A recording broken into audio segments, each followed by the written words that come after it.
Okay. These people that I was networking with in Adelaide, I'd met through MLM. Yeah. And these people were, a lot of them were business owners, entrepreneurs, self-employed, or investors, and they were doing some amazing stuff at the time. I mean, some of these people were renovating and flipping. One couple owned over 100 properties.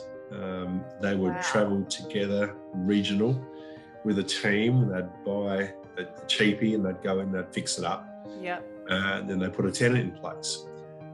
These guys were, always had something cooking. Yeah. So they actually networked me into a bit of a one-stop shop. You're listening to Property Investor Tales, stories from the front yard. Here's your host, Hayley Beavis. Hello and welcome to Property Investor Tales, stories from the front yard. My name is Hayley Beavis and I'm a property consultant here at Positive Real Estate, where we help people build wealth through property. Today I am joined by Kevin Radloff. Kevin is an Adelaide local who has lived a colourful life along his investment journey, with many ups and downs, meeting cowboys in the industry and coming out on top with a fantastic attitude. Kevin's life motto has been bite off more than you can chew and chew like hell, and he has certainly done just that. Kevin talks us through the importance of getting out of your comfort zone, finding like-minded people, surrounding yourself with a good team, and how things in your past can hold you back from achieving your goals. This is a conversation not to be missed. Enjoy this conversation with Kevin. So today I have Kevin joining me. He joined PRE back in 2012 and he's an Adelaide local. Now I understand you have plenty of interesting stories over the years that you've shared a bit with me, but it will be fantastic for you to share that with others. So thank you for joining me on Property Investor Tales, Kevin. Thank you, Hayley. Thanks for the invite. No problem. So first of all, it's always good for you to, share your story and tell me a little bit about yourself. What do you do with yourself? What's your background? So I'm sales manager of Jump Property. So it's a small boutique that we co-own together. So myself and my partner, Christine, and our business partners, Mary and Lou. So we all work in that together, although Mary does have a couple other businesses that she's probably more a part of. And we have a few employees. So very much focused originally in 2014 on property management services. Yep. I was still working at another smaller boutique agency where I was PA and a sales partner to the principal of that company. So we have a property management and sales business. Beautiful, beautiful. And what about your early days? I think you grew up in the country, is that right? Yeah, we very much country kids, myself and my two brothers. So born and bred in Karoonda, which is a little town an hour and a half east of Adelaide. So it's on the road between Adelaide and Loxton for those people familiar with that. Bit of a stop off halfway point for people to stretch your legs, go to the loo and grab one of the local baked pasties and then a coffee and maybe continue the journey. So, can you recommend a bakery? I don't. I mean, I've been left there now since 2007, but there was a bit of an entrepreneurial local bloke. He's passed now, but he diversified from owning and running a garage into he started a bakery in the back of his garage. So sometimes they're always the best ones, right? The weird and the dodgy ones. Awesome. So, he was very well known. Yeah. And so from there, you're working on the farm early years. Where have you been since then? Well, I left school at 15, finished year 10, and I can't recall, that would have been early 80s. So went home on the farm to become a farm boy. We ran into a series of droughts, I think, in those early years as well. So crop failure, not enough rain, a lot of wind, paddocks were drifting, so the topsoil was blowing and blowing.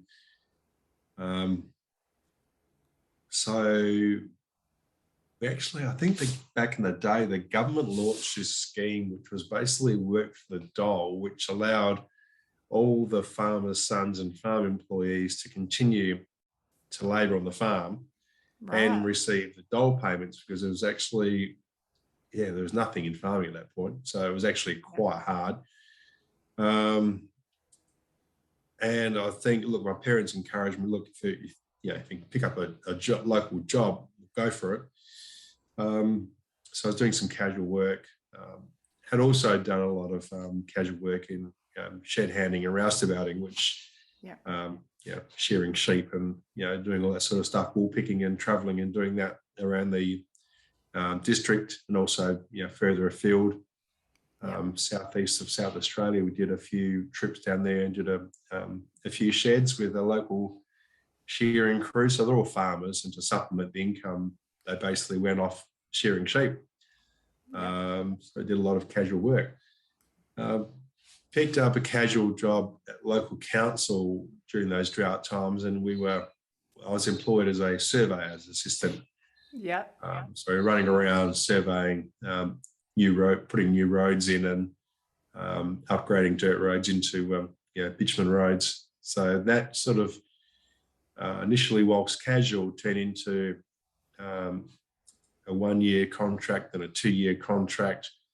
And we moved from surveying district roads into the town, and we started to survey town streets and town roads, and we upgraded the stormwater system. So a lot of guttering and water table work and resealing streets.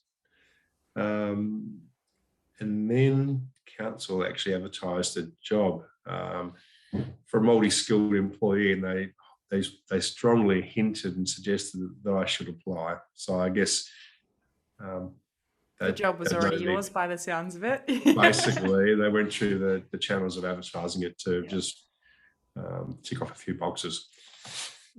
So picked up that job and spent 22 or 23 years working with council, and basically was the my words, jack of all trades, master of none.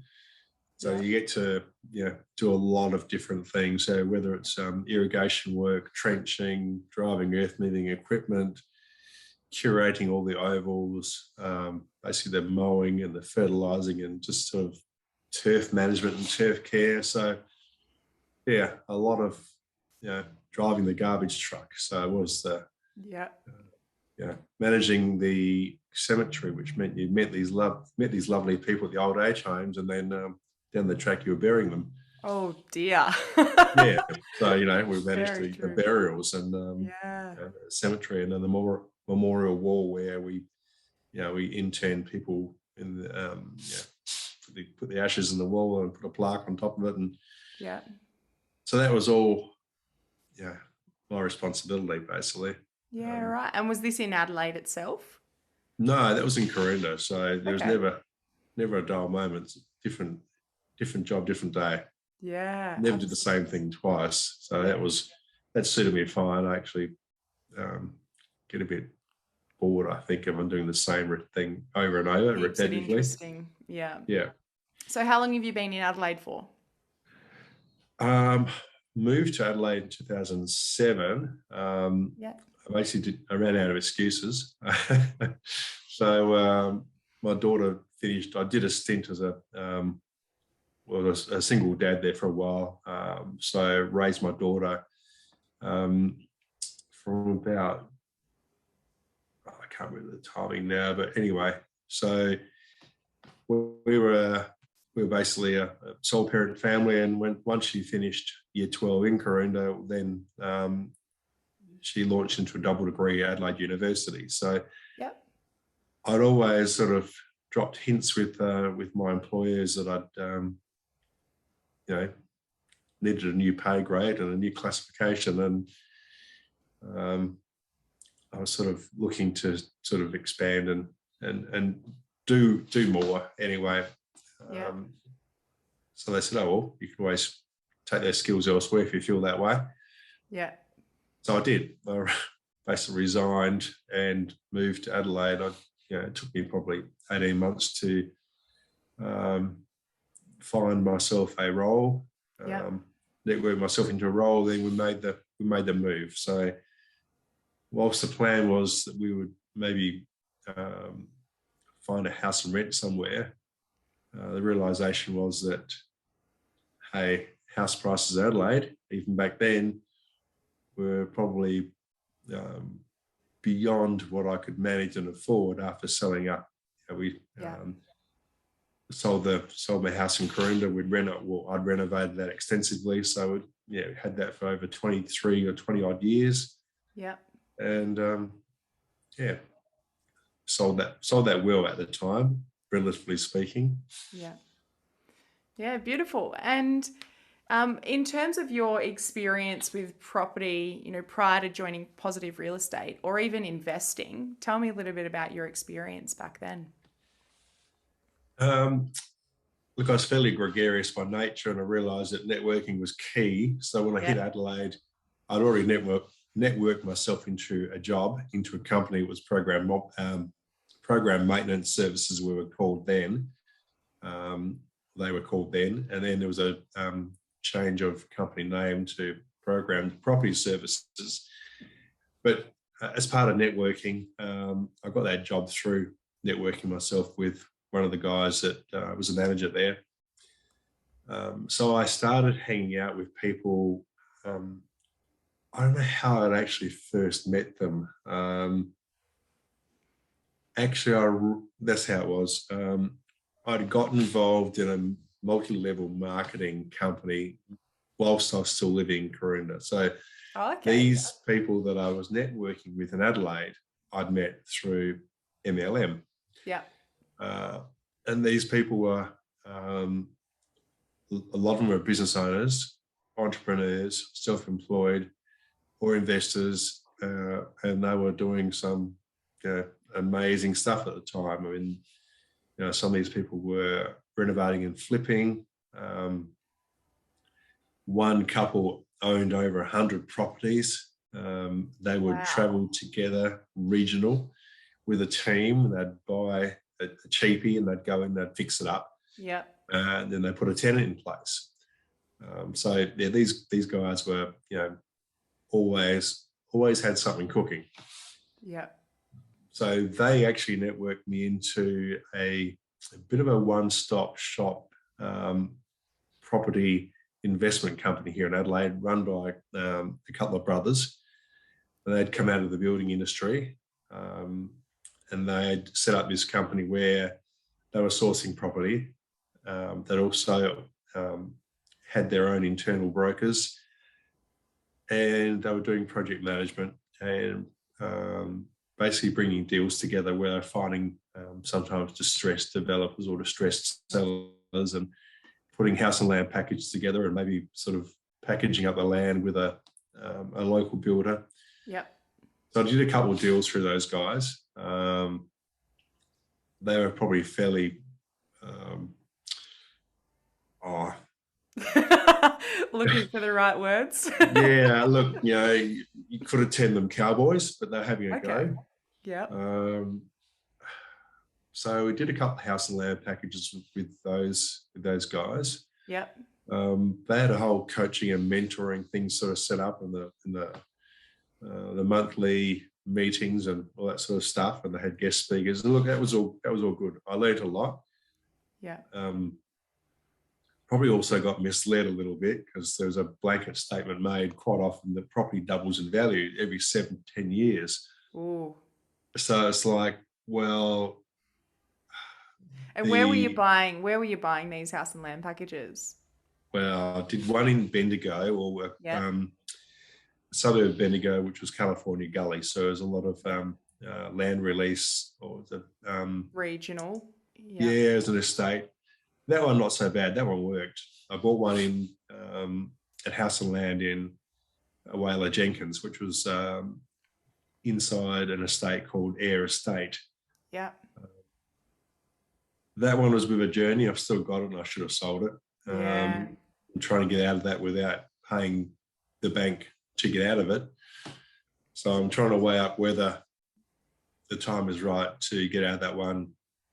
And how long ago did you purchase that one? That would have been possibly, I think, 2008. It was shortly after I landed in Adelaide, and just with the proceeds of sale of my Karoonda house, I put that into a couple of investment properties. I basically landed in Adelaide and scrounged a room off my brother at his house, and I basically boarded with him for a few years, and I basically put the proceeds of my house to work in a couple of investment properties. So the Bendigo H&L, that went well, in the respect of that I held it for 7 years and I sold it and I made $100,000 on top of that in 7 years. Had I kept that one, I sold the wrong one. I probably should have kept the Bendigo property. It's probably worth a lot more now. I probably should have exited the Whaler Jenkins property in the early days, and maybe it covered my investment. But the longer I held it, the more marginal and the more marginal that market became. Yeah. Okay. We had one steel terminate a lot of staff. It's Whaler's been a town that's struggled through. If resources and commodities prices fell and dropped, well then Whaler being a mining town or a steel milling town was very, very much tied with those, with the fortunes of mining, I suppose. Yeah, that becomes the challenge of mining towns, doesn't it? It's definitely a bit more fluid, you could say. Yeah, up and down. Volatile. Yeah. So absolutely. And what about I know that you're involved in a Ponzi scheme at one point in time as well during your early days of the investing journey. Oh yeah, thanks to my network. Lovely early friends. network. Yeah. You can say just about them. They never shied away from opportunity. Yep. So, and if they saw an opportunity, they would tell everyone about it. Everyone about it. Yeah.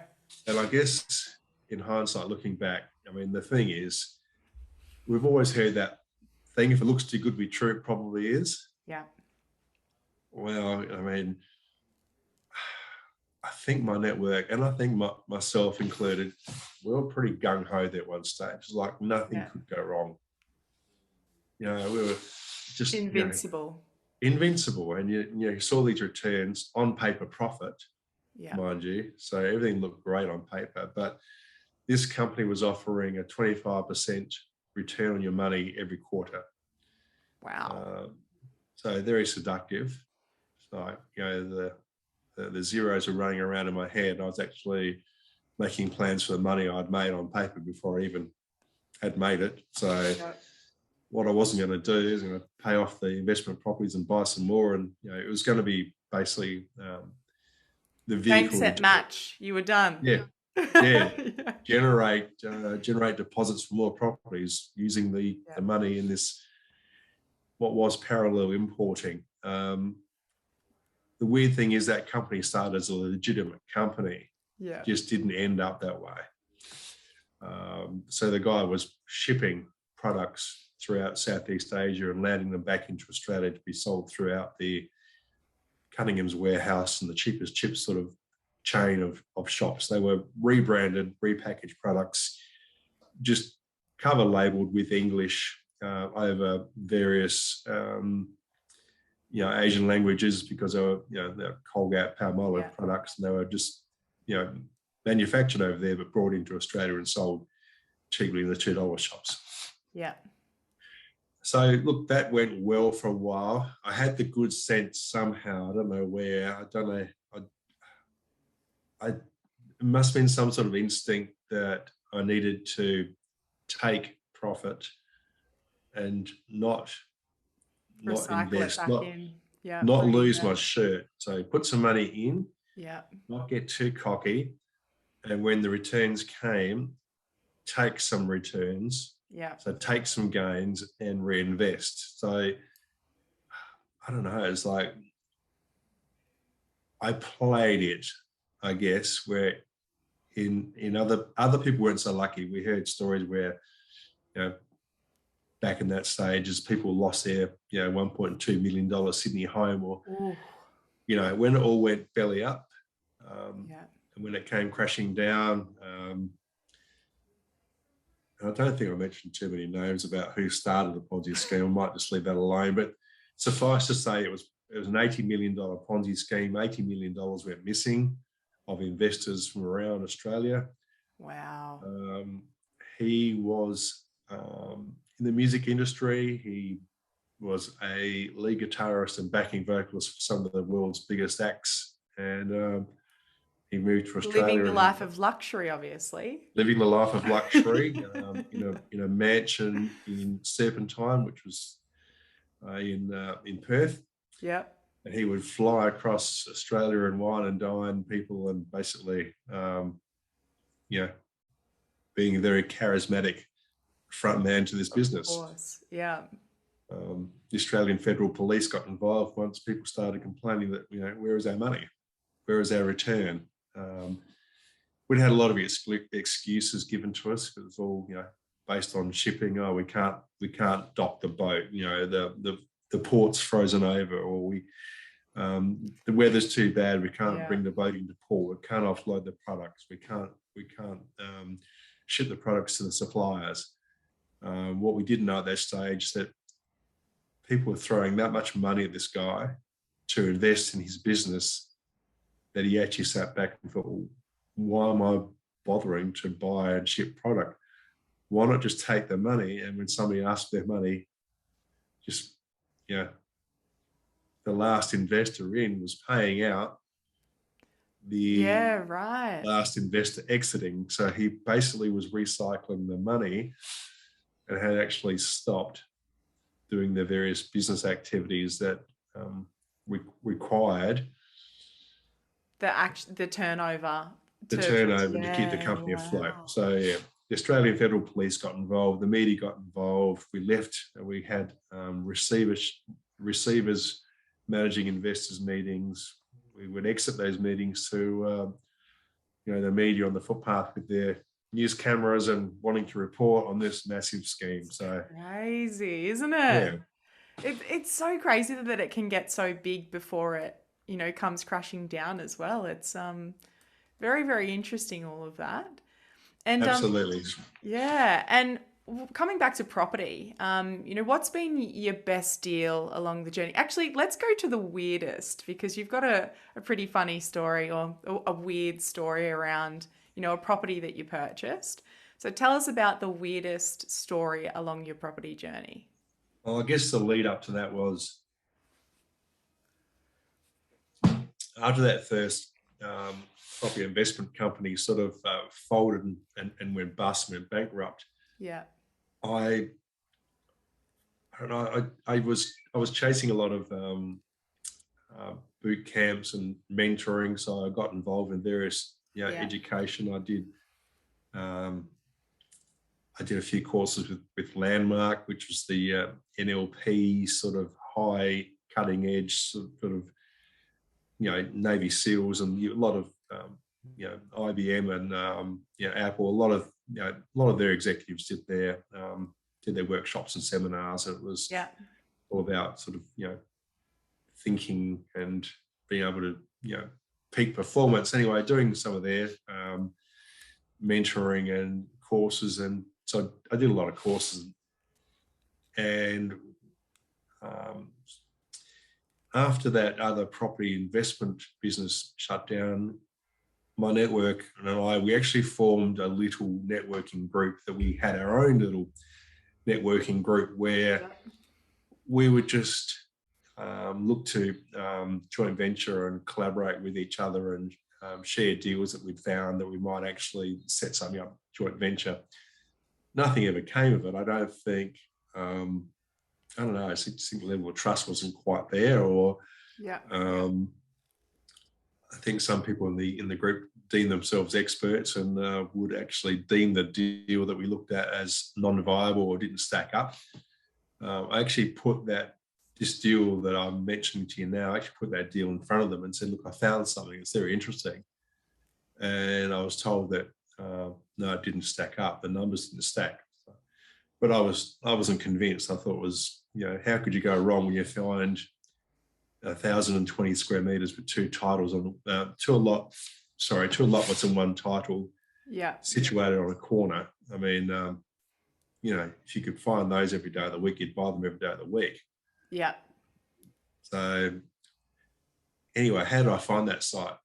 I'd gone off and done, this is a name from the past, I'd done a Carly Crutchfield boot camp. Now, she fell from grace as well. Way back when. Yeah. So not many of them make it, do they? It's interesting. So Carly ran this 3 or 4 day boot camp in Brisbane, and they say you can have knowledge on ice or ignorance on fire. A lot of people say it's better to have ignorance on fire.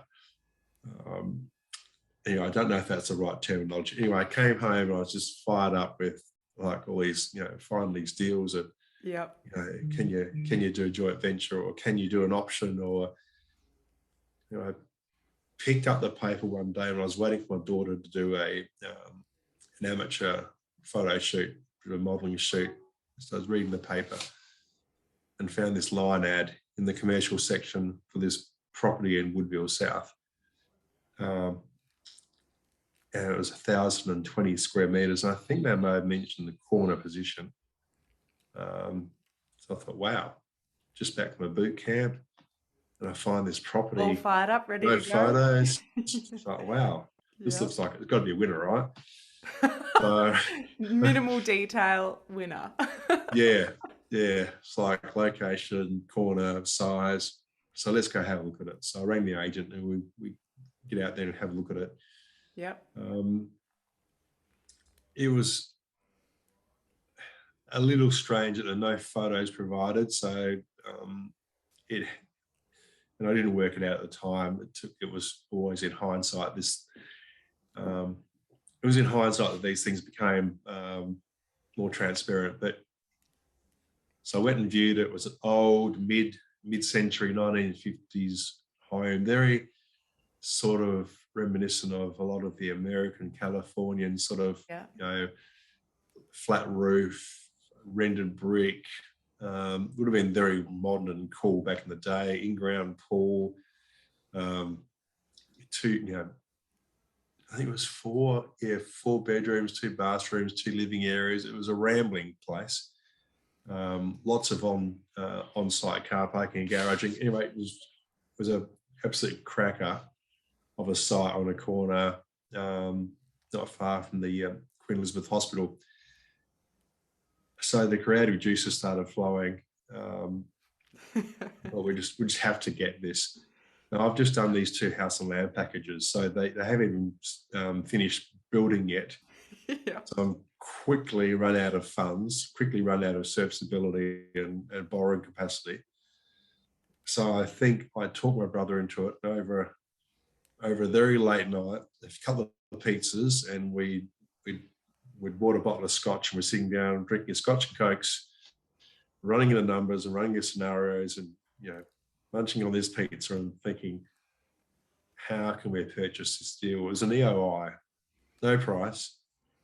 So we were crunching numbers on what we had the good sense. I don't know how I got it, but I started looking at what had sold in the suburb and what was likely to be knocked over and what was the square meter rate. So basically, what was land value? Yeah. And what was the value of something that could be used as a rental property for a while? So what should we offer? I'd caught sight of the old guy during an inspection. I thought, well, maybe he's selling up because he's got himself into financial trouble.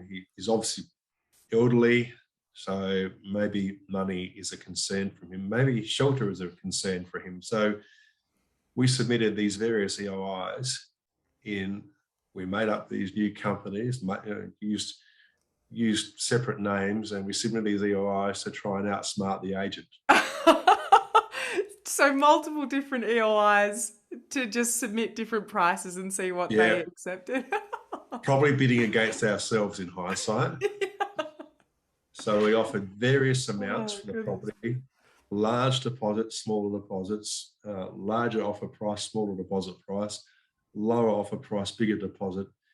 And we even offered 3 or 6 months rent back for the owner. We even offered free rent to the owner to secure the property with a long settlement. So we thought we cooked up these various deals. Long story short, we were selected as the buyers of the property. So myself and my brother got involved in this JV together. Yeah. And what offer did they take? The highest offer. So no brainer really. But we didn't know at this stage that the owner was going off for a stint in the big house at the government's pleasure. So he wasn't going to be needing that accommodation. No. So the weird deal. Fast forward a little bit, we got caught up in GFC. So I'd bought those 2 house and land packages, and then we bought this deal, which I probably presented to our mortgage broker at the time that we just secured this deal. I think it was November, December. And we've gone cash unconditional without talking to a broker. So I rang Lisa and I said, just secured this deal. She said, rightio, tell me more. And I said, I've gone cash unconditional. That's the broker's favourite call. Yeah. Favourite call to get. I'm unconditional. Make it work. Yeah. Are you guys insane? It's 3 weeks before Christmas. You know what banks do over Christmas? I said, no, what do they do over Christmas? Yeah. Anyway, she pulled the deal together and got it done. It was probably one of the last, one of the dying days of low doc, I think, low doc loans. So it was a low doc loan. Yeah. Awesome. And would you consider that one of your best deals now? That was the best deal. We were going to launch into doing some sort of development there, but we got caught up in the GFC and we couldn't afford to develop it. Could only basically scrape through afford holding it. Yeah. But with my network experience, talking to these people, I sort of looked at it. It wasn't pretty. The property wasn't pretty. The property wasn't going to suit a family. Yeah.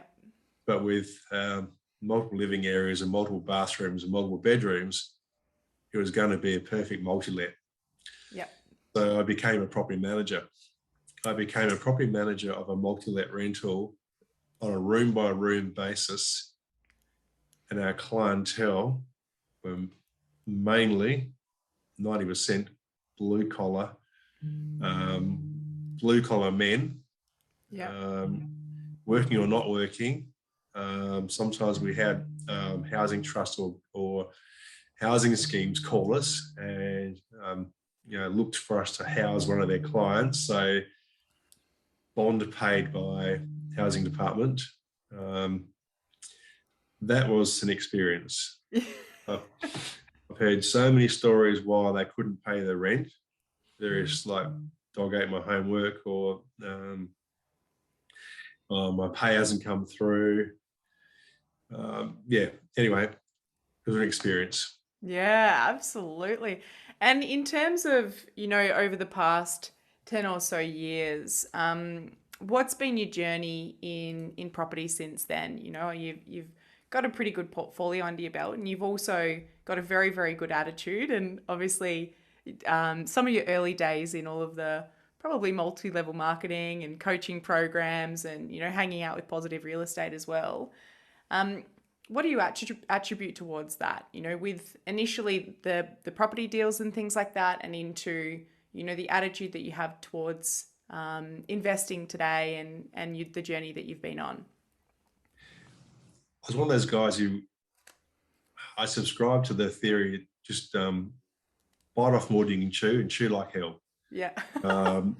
So I didn't start investing till 42. So I landed in Adelaide at age 42, bought my own home, bought the first home before I was 18 and a half, 19. So Yeah. into my first home before I was 21. That was probably the accidental investing bit, because I renovated that home and sold it for, after 20 odd years, for 3 times more than I paid for it. So Yeah. that was the penny drop, thinking, oh, there's something in this property thing. Yeah. I bought it for X and sold it X many years for 3 times more than I paid for it. So Spark the interest. yeah, I thought, okay, Yeah. spark the interest. So and that Woodville South deal, 7 years into owning it, after doing the multi-let rental thing, and the catalyst was that one of the tenants burnt it down. So we had a kitchen fire in the kitchen. He'd started cooking some dim sims at 3:30 in the morning.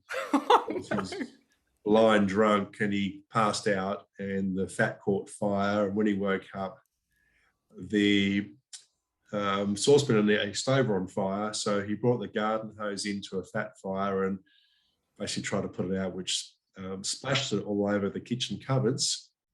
They went up. It was old straw mat ceiling, so it's straw ceiling that caught fire. Oh my goodness. One of the other tenants who was asleep in one of the rear bedrooms, heard a smoke alarm going off, got up to find out what all the drama was about, and found this guy passed out on the floor of the kitchen with the kitchen on fire. So the tenant who raised the alarm dragged this guy out. This guy then came around and started complaining about being dragged out. I think it was a bit of a punch up. And anyway, long story short, the fire brigade were called, and my first question was to the fire is anybody hurt? Has anybody been hurt? Not wanting to think that somebody might have died in the house. Everybody got out, so that was the main thing. But the kitchen was gutted. It was an old crappy house anyway, so we basically gave the tenants notice. We're not fixing it. Find alternate accommodation. We're not fixing it. We're not spending money fixing it. Yeah. So enter an insurance claim, and a lot of argy-bargy and wheeling and dealing by my brother, who assured me he knew how the insurance industry worked. Yeah. So long story short, we got a cash settlement. So we took the cash settlement, which was the catalyst for the demolition and subdivision. So and we built the properties. Yeah. So we built the 4 2-story, nicely spec'd 2-story townhouses across that block. So I still hold one. Yeah. And my brother still holds 2. We sold one, and yes, that was one of my best ever deals. So and what's been your biggest lesson along the way then? Obviously, you've had some crazy challenges and amazing stories that I'm hearing today. So what's been your biggest lesson along the way? Be prepared to get out of your comfort zone. That building project, the builder was unlucky enough to actually lose his daughter to a car accident partway through that. So I stepped up and I said, look, I'm happy to basically help run this. So it was, on site, there was a lot of moving parts. There were 4 townhouses being built. Yeah. So I'd meet the site supervisor there regularly, a couple of times a week, and we'd walk through what needed to happen and what challenges were happening. And in building, there's something always going to go wrong. So there was something always going sideways, and you just had to collaborate with who was on the job. The site supervisor was a great guy. Yeah. He used the best for his. He wanted to make sure everything was right. The builder was fabulous. The builder wanted to make sure everything was right. So, we had a couple of things go sideways. I mean, various trades came through and did things slightly wrong. Yeah. Building inspector picked up on it, and we went back and had to have those things rectified. tilers came through and tiled upstairs bathrooms and shower cavities without puddle flanges, which would have led to a failure of the waterproofing. So they were dragged back and told they needed to retile the floor and install the correct puddle flange and the waterproofing membrane. So just picking those things up, and I don't want to offend anybody who's a tiler, but apparently tilers are prima donnas. If you're a good tiler, you pride yourself that you're a good tiler. You don't like being told what to do. You don't like your work being critiqued, and you don't like being dragged back to make good on something. So they carried on a bit, but the builder said, well, you're told to install them, so go back and install them. So I just collaborate. I mean, be open to joint venturing. They don't always work. Pick yourself up and keep going. Yeah, I won't ever joint venture with my brother again, but that's another story. Yep. Just comes down to headset. Not everybody's got the same headset, and when a challenge or curveball comes your way, it's like no point in firing off an email to somebody at 3 o'clock in the morning. Yeah. No point in dragging we had a project manager behind it as well. So no point, no point busting anybody's chops. You just got to, get in and problem solve. Yeah, make it happen. Troubleshoot, problem solve. Yeah. Time is money. If you hold up a project, if you hold up the development, and you can't have delays. I mean, I've struck a few delays in my investing career. Yeah. One of those delays was with those house and land packages in Wales, where the builder found themselves in financial trouble, and there were so many excuses and so many stories come out of that no, she wasn't in financial trouble.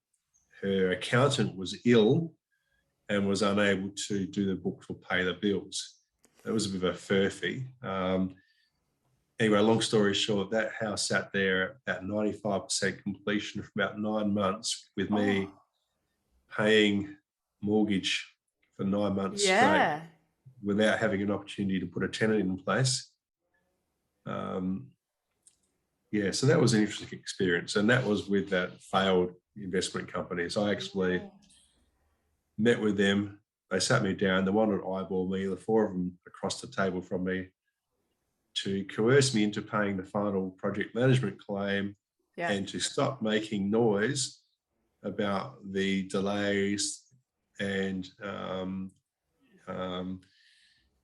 troubles and issues we're having with the builder. They were worried about the fallout with the other investors. Had the other investors heard that the builder was in trouble? Anyway, I did tell them they were supposed to be working for me. I was paying them a project management fee, and they weren't managing the project. Yeah. They should manage the builder and manage the whole deal. In fact, they forgot to come up to a handover meeting. So I'd driven to Wales from Adelaide to a handover meeting, got there, and there's nobody there from the company to meet me. And I rang them and said, well, where are you? Oh, didn't you get that email? I said, what email? I'm not able to make it. So I'd driven all that way for a handover meeting, which didn't happen. Anyway. So your lesson would be persistent, pick your socks up, keep moving. There's challenges, roadblocks, push through them. Yeah, and surround yourself with a good team. Part of that networking thing, what came out of that was everyone had a team. So whether from an accountant, a property savvy accountant, an investment savvy mortgage broker, a very good property law expert, so a property lawyer. So if something went sideways, the worst thing I think you can do is pretend you're the smartest person in the room. Now, somebody famous said that. If you're the smartest person in the room, you're in trouble. So you should always surround yourself with people who are smarter than you, more experienced than you are. They're an expert. So you pay the expert to problem solve the problems you can't solve. Yeah, absolutely. Very, very good point. Hey, having a coach, mentor, I think we call it a 6-star team now. The broker, property lawyer, accountant, all of that. Everybody else has, had their own experiences as well. So it's good to interact with people who have also done it, also, had the experience and can pass on that knowledge to you. Absolutely. Yeah. Yeah. Alrighty. And what this is always the classic, everyone loves this question. If you could give your younger self some advice knowing what you know today, what would it be? Wow. Starting investing at 42. Now, if I'd come into investing a whole lot earlier, I would have got started a whole lot earlier. Yeah. So yeah. And look, I don't want to give the wrong advice. I'm not licensed by ASIC to give any sort of advice or Yeah. financial advice, but just do as much as you can. Go as hard as possible. I mean, obviously, refer to your broker and your coach, but I think sometimes we need to get rid of some negative mindset. So you might have to actually get some coaching around your upbringing. If this money doesn't grow on trees, or I can't afford this and I can't afford that. What do you think I am, made of money? All that stuff you take in really does actually hold you back. It actually creates a block or a fear of using debt wisely, because not all debt's bad. So you can go into debt, you can leverage debt, you can use debt and make it work for you. So I think sometimes people hold themselves back just through the mindset and the stinking thinking they may have picked up from their upbringing, their family, their friends. It's very true. Investing is risky. Why do you want to do that? Yeah. Much like the media, isn't it? They everyone has their opinions. Yep. Yeah. We didn't have social media back then, but yeah, we've got that now. So they're another source of really bad advice and bad influence. Yeah, absolutely. Steer clear of all of that for sure, and talk to the right people. Yeah. And so what would you say to someone watching this video that's, maybe nervous about taking the next step, not sure what to do next or how to do it? What advice would you give them? Well, use access coaches and mentors. I mean, if you're part of PRE, we've got those coaches and mentors there. So and look, the Facebook group, I see people celebrating their successes. I mean, I can't remember who it was now. Put up a post that they've achieved $10 million in property. Donna, yeah. Yeah, Donna, yeah, cool. Well done. I mean, that's bloody amazing. Some people have done more, some people have done less. But as long as you're doing what you can, don't leave it too late. I think, get stuck in, get coaching, get mentoring, build that team. If you haven't got a team, or the guys at PRE have a team around, you may already have a team, and the PRE coach can supplement that team. So you may already have a team from prior to tapping into PRE. So it's, if you're not an expert, employ experts. Yeah, very, very good point. We'll wrap it up there today. So I will thank you so much for sharing your stories with me. Some of them just mind-blowing, what obviously the roadblocks that you've overcome to continue pushing on. And I think that your attitude after speaking to you, numerous times now is amazing. And I really, really look up to that. I find it really inspirational that you have overcome these multiple things that really could have pushed a lot of people back and, made people not want to invest or move forward any further. And you just keep picking up your socks and keep moving forward. So well done, and really, really good points. Thanks, Hayley. Pleasure. I think a lot of people will take a lot away from this podcast. Yeah. Today. I think, what people think sometimes is there's a lack of opportunity. I've only got X amount of money. I haven't got enough to invest. There is so much opportunity out there. You just need to be able to be educated enough to evaluate it. And keep in the back of your mind, if it looks to be good, be true, it probably is. Don't get involved in a Ponzi scheme. Some will say, well, we won't die wondering, will we? We had a go. We had a crack.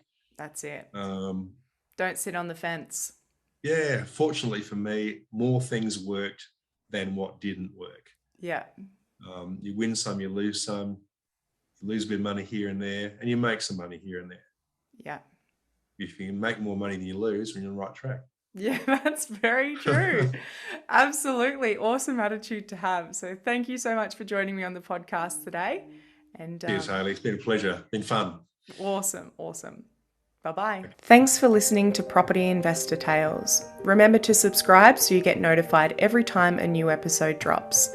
As you can guess, we love hearing people's property investor tales, so if you'd like to share yours, then please get in touch with us via email at positiveinvestortales@positivementor.com.au. We also love your feedback and would appreciate a 5-star review over on Apple Podcasts or Spotify. Remember, you can watch all of these podcasts over on YouTube at Positive Mentor or at positivementor.com.au. Until then, take care and bye for now.